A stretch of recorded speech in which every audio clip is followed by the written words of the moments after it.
Hi guys, Who've Been Central here and welcome back to another video, and today we're going to be doing a review of not any episode. We're going to be reviewing another one of the Capture Options Doctor Who sets. Mainly I'm going to be reviewing the Fifth Doctor and TARDIS from the story Revisitation. Now, I did promise this video a little while ago, which is why I'm doing it now. So I suppose, yeah, let's get into it. We'll start with the box, which, you know, it's a pretty standard box. Now we've looked at all of them. You've got on the side, you kind of got your nice TARDIS thing here, but it's a bit fatter, so you kind of get to see them on the side as well as on the back. So you got Peter Davison there and the TARDIS, and it says up here with opening doors, which we'll get into in a sec. Same pretty much on the back here.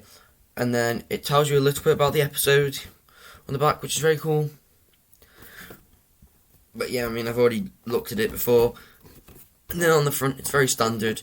You've got your limited edition sticker, your 13th Doctor logo, your tie the 5.5 inch scales collector series, exclusive TARDIS set, and whatever. All that good stuff. So the box isn't too flashy, I'd say, but it has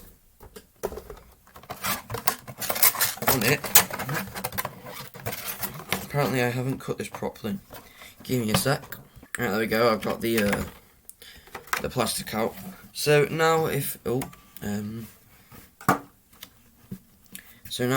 we look in the box, you can see there's kind of like a very woody area, which is from obviously the story, which I have watched, unlike maybe like the Chase. I haven't watched the Chase and the Daleks Master Plan, but I have watched the Visitation.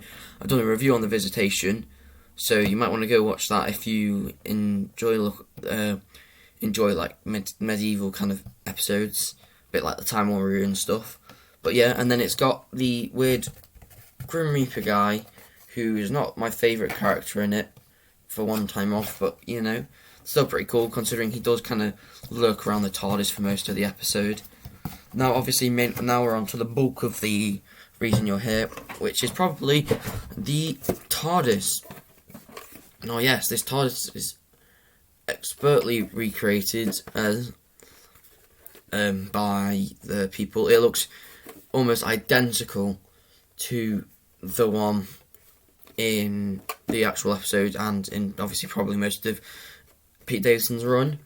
Obviously, as it says, you can open the doors. However, the doors are a bit strange because this one opens and there's a little button to close it. With the other one opens, but you have to and then you have to close it by pressing a little button on the top, which I don't think I can get my camera to show you. But yeah, so you have to click this button up at the top to shut it back like that. But then, so it's probably more advisable just to use, the one door, which closes a lot easier. I think they've done a superb job on this classic TARDIS, and I love it standing next to my new 13th Doctor TARDIS, because they do look similar but so different at the same time.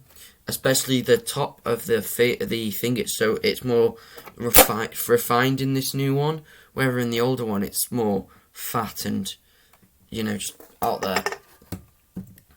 Unfortunately, unlike the Jodie Whittaker TARDIS, which I have in my hand, it doesn't make any sound effects or anything, which is a bit of a bummer because imagine.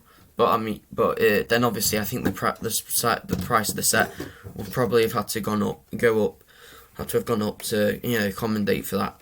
Which honestly I don't mind because it doesn't make sound effects. It isn't the biggest in the world. However, it is a bit annoying that at the back it does say that it kind of was printed off one that did, because there's even a little battery bit here which you can't open.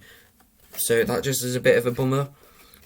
But honestly, it's not the worst thing in the world. And then moving on to the actual Fifth Doctor figure himself. I mean, it's a fairly standard looking figure. This is probably one of the most standard. Most of the Doctors, are just quite standard. But the design still is amazing. The coat just looks beautifully polished. the cricket whole outfit thing looked really good, and the cricketer jumper looks really amazing, and the hat is pretty good.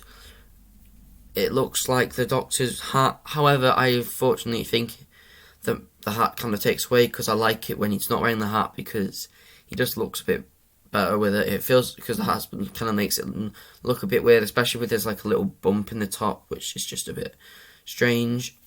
Then the hair at the hair at the back looks quite nice. However, it's kind of it feels less blonde, because I feel like they've used a browner hairpiece and it's gone. They're trying to paint it bronze highlights, a bit like with the Romana figure, but with the front, which she's got like blacker highlights in it. But it just kind of looks getting more brown, which I know his hair was brown and then they dyed it blonde or whatever, but it doesn't work the best. But yeah, his figure's very good, and I think I know a lot of people who are fans of him like the fact that they have now the celery, because I think when they first released a classic something from Classic Who, it was the first thing they really ever released was Peter Davison for the time, because they did the time crash crossover in like way back in like 2005 or 6, maybe it was even 2007. Anyway, but then everyone complained that there wasn't any celery on his jacket, which is pretty funny. I don't know. I think it's a good set It's a good set for 20 quid.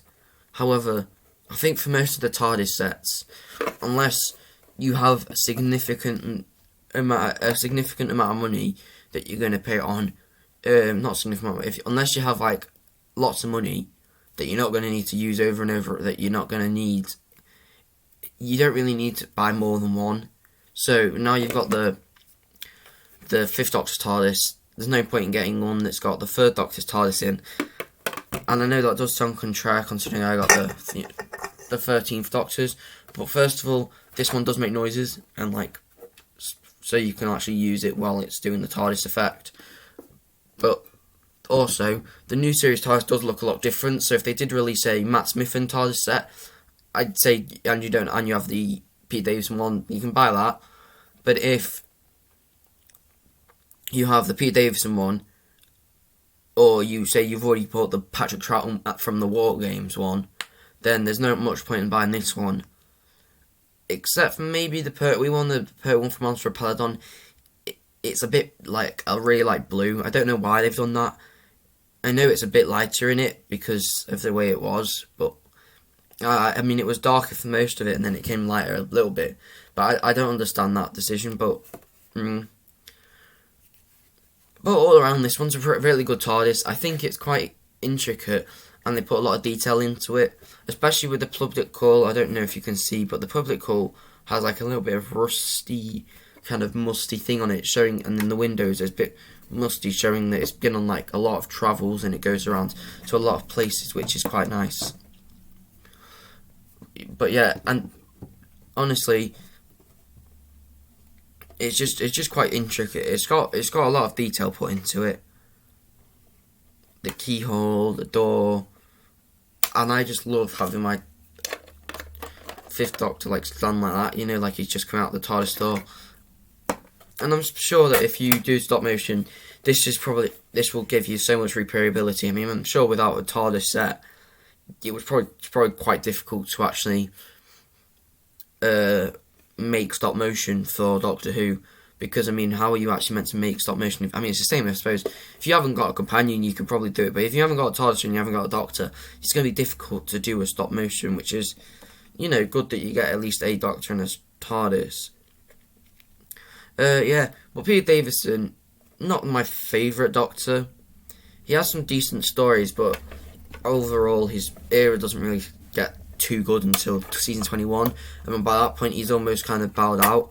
He's very good, he performs well in the darker episodes, but unfortunately I find that his best pre-season 21 darker episode is probably either Earthshock or it's probably Earthshock, and that's because like Adric dies and the Cybermen and it's all a bit gruesome. But he doesn't seem to perform well. I mean, he performs well, but it doesn't seem to work until that time. But yeah, that's been my review of the Doctor Who and the Fifth Doctor and TARDIS from the Visitation set. If you have enjoyed, please like and subscribe. If you like the look of the actual episode box thing, and you would like episodes in that area, because I know I like episodes in those more medieval kind of age, like Time Warrior and stuff. If you like those kind of episodes, then either watch the episode of Visitation, or you can check out my review where I kind of go into more depth about the episode rather than just about the figures. So yeah, my next I've started to do it, so I'm going to try and upload at least every other day. No, I'm not. It will just be up to my mind whether I do a review of a classic episode, a new episode, or do like a top 5, like I've done my top 5 Pertwee stories, or my top 10 worst classic stories. But I might do a review. It just depends what I am doing at the time. I do try and watch some of the episodes to just re-jog my memory if I haven't watched them for a while. So yeah. Yeah, anyway, if you have enjoyed, please remember to like and subscribe. And yeah, see you.